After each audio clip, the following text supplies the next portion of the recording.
Exploration is human nature. We are curious, we're ambitious, and we are arrogant. That arrogance is what drove us to colonize the New World. But that same arrogance brought many solutions to civilization. It brought progress as well. And ultimately, it brought a hunger for challenge, a desire to push and improve, a desire to understand the unknown, culminating in a desire to boldly go where no man has gone before. Hey guys, if you're new to the channel, my name is Sai, and I'm a rocket engineer. And in today's video, we're going to talk about why everyone's in such a rush to get to the moon.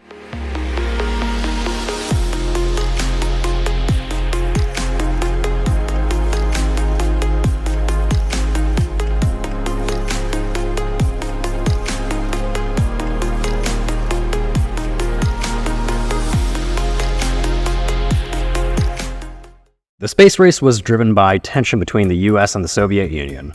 The countries were at odds and eagerly tried to outperform one another. The competition started as a nuclear arms race, then it transitioned into a competition to be more effective in space than one another. Whoever achieved superior spaceflight would be better poised to win the arms race. Kicking off in the late 1950s, with the Soviet launch of Sputnik 1, the world's first artificial satellite, the race intensified with each milestone. The pinnacle came in 1969 when NASA's Apollo 11 mission successfully landed the first humans on the moon. We didn't just stop there though. We landed on the moon again and again and again. We kept on doing it. And it was one of mankind's most incredible achievements. And ultimately, the victor was the United States. But the question keeps getting asked, why haven't we gone back since? The answer is actually pretty simple. It was really expensive. Sure, there's other factors like moon dust being very destructive and getting everywhere, and the difficulty of the engineering, keeping humans alive, and the skills that the crew needs to be able to successfully land on the moon, get back to orbit, mate with the spacecraft in orbit, and then come back to Earth. It's a lot. But honestly, it came down to money and not knowing how to utilize the resources that are out there in space just yet. The initial impetus for the moon mission was really as a geopolitical move against the USSR. And since we won that race, there wasn't really much more to gain from that perspective at the time. From the 1970s to around the 1990s, the Cold War continued.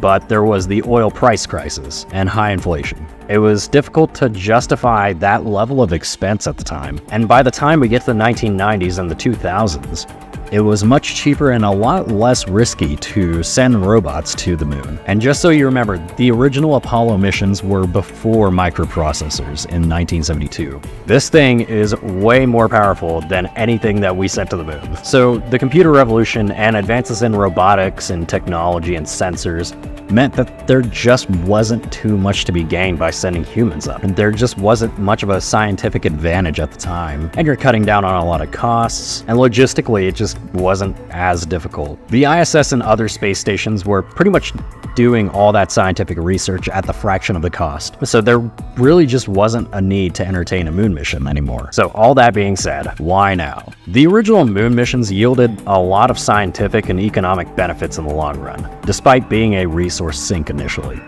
They contributed to revolutionizing a lot of industries over the years. And even though these missions are still very expensive now, they're not as nearly as expensive as most national funding. These things have actually gotten a lot more affordable, let's say. On top of that, we've better identified resources that we can harvest out in space. So with that, the moon is both a proving ground and a base camp for space exploration, economic, and scientific growth. With the upcoming NASA Artemis program, nations and companies worldwide are eyeing up permanent lunar bases, commercializing it and using it as a launch pad to explore more of space and ultimately improving our quality of life down here. With Artemis, NASA's working with many aerospace companies to build a heavy lift rocket called the SLS to carry astronauts to space.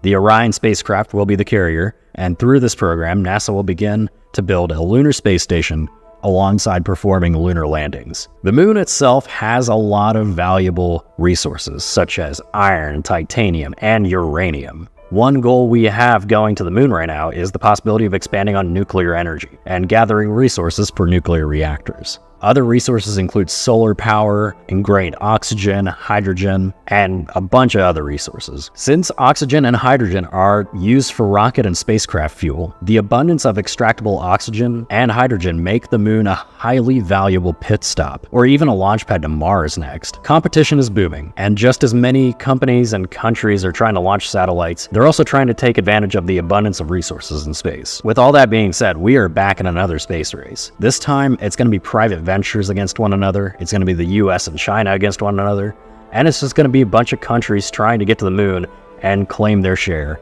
It's essentially like the push that happened when everyone wanted to go colonize the New World. We can expect to see advancements in engines, flight computers, communication networks, and a bunch of other areas as we enter this new era of competition. Alright guys, that's it for this video. If you got something out of this video, hit the like button below.